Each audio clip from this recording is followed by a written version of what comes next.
What's good, YouTube? Welcome back to another reaction. Today we have Onella Academy. We got Improbable Tales of Survival. Let's jump straight into this one, man.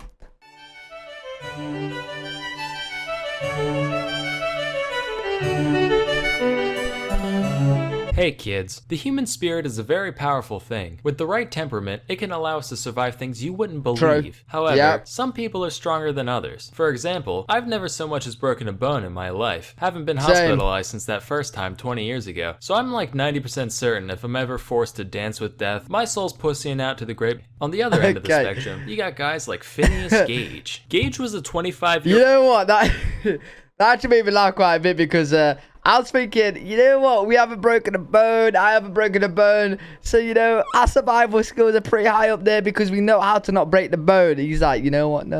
If something happens, I'm pussying out. I'm dead. Year-old railroad worker in mid-19th century Vermont. He and his crew were busy gang blasting rock to prepare the roadbed for a newly planned route. This involves a big hole being drilled into the ground, filled with gunpowder, and packed down using a tamping iron. Well, being the gentleman and scholar that he is, Gage decides to lean forward and look directly into the hole, right? Now, the first rule of gun safety is to never look down the front of a gun. Everyone knows that. Gage basically just turned the earth into a gun and decided to put his head right in front of its gaping barrel. And wouldn't you know it, the powder goes off. The tamping iron shoots up into his cheek, moseys right on through his frickin' brain, and goes soaring out the other side, landing 80 feet away. Anyhow you tell me he survived. Anyhow you tell me he survived.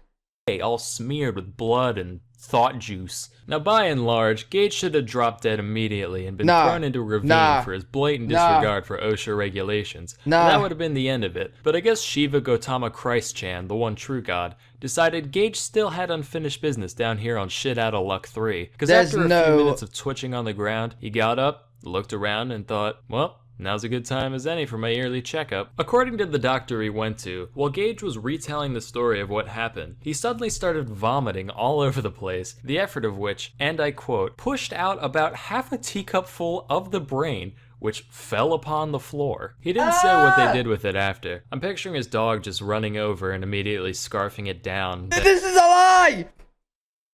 This is a lie, bro! And being plagued with the memories of a human railroad worker for the rest of his life. In the months following, Gage made a near complete recovery, physically anyway. He did lose a bit of his mind, which caused him to lose his mind a bit. Whereas Gage was once an upstanding, hardworking citizen, his untimely brain blast transformed him into an angry, incoherent drunkard, mumbling, quote, the grossest profanity whenever he deemed fit, and showing little to no regard for human life whatsoever. This can't be true. This can't be true. He was fired from his job at the railroad. So Gage ended up wandering the earth, earning money any way he could. For a while, he hung out at Barnum's American Museum in New York City, basically making an exhibit of himself, standing there with the tamping iron like, hi, this went through my brain. Bye! He later had a stint as a farmhand in California and a stagecoach driver in Chile, which, I don't know who let the guy with severe brain trauma and no depth perception drive a vehicle, but whatever. Over time, he actually became a lot more functional, until finally, 10 years later, when his brain remembered, oh yeah, I shouldn't exist, leading to Gage having a bunch of seizures and dying at age 36. A similar story happened with one Ron Hunt in 2003. He was an American construction worker who was drilling a hole above his head, when the ladder he was standing on decided to give way, leading to Hunt landing face first on a 1.5-inch auger drill bit. The drill went straight through his left eye and out the back of his skull. To give you a reference of what 1.5 inches of drill looks like, here's the actual x-ray that doctors took when Hunt arrived at the hospital.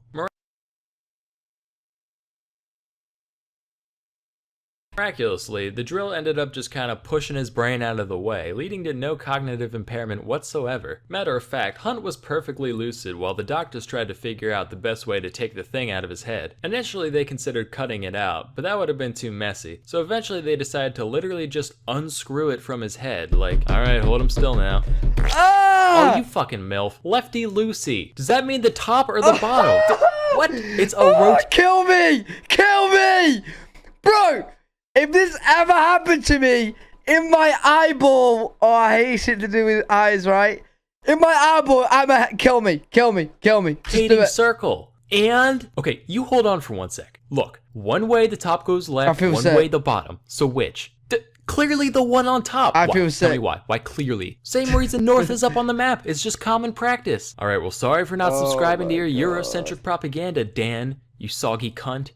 What is Anyway, this? what were we doing? If you think Hunt was just a little too lucky with his incident, don't worry. According to Snopes, he was self-employed and didn't have insurance. So while the accident didn't ruin his life, you can sleep easy knowing that hundreds of thousands of dollars of medical bills and rehabilitation costs probably did. Our next tale revolves around Greg Rasmussen, a British-born animal conservationist who was studying wildlife in Zimbabwe. One day, he got reports of a highly endangered rhino being spotted in the area, so Greg took to the skies in a single-passenger plane to track the beast. Fate was looking down at Greg that day, and after a moment, it said, "No, rhino must die." And a huge gust of wind came out of nowhere, sending Greg into a tailspin, crash landing right in the middle of the untamed African bush. When Greg woke up, he found that his legs looked like used up tubes of toothpaste, so he was essentially trapped right where he was. Arguably worse than that was the fact that Greg was dehydrated before he even took off, hoping to get water at his destination. And just when things looked like they couldn't get any worse, they got worse. A group of elephants showed up and started harassing and straight up stampeding at Greg. With no other option, he starts banging on the wreckage as hard as he could. The elephants went, "Ha!" and decided to leave him alone. He was also approached by a pack of hyenas and actual lionesses on the hunt. But fortunately, animals are all morons, so the same trick worked on them too. Greg spent an entire day and night pinned under the wreckage, fighting off wildlife, severe dehydration, and extreme temperatures before finally being rescued the next morning. How did he survive? After over 100 operations, doctors managed to get Greggy's leggies up and running again. Although he was now 3 inches shorter, which is probably for the best, because now they can just stick the keys to the plane on top of the fridge so he never has another incident like this again.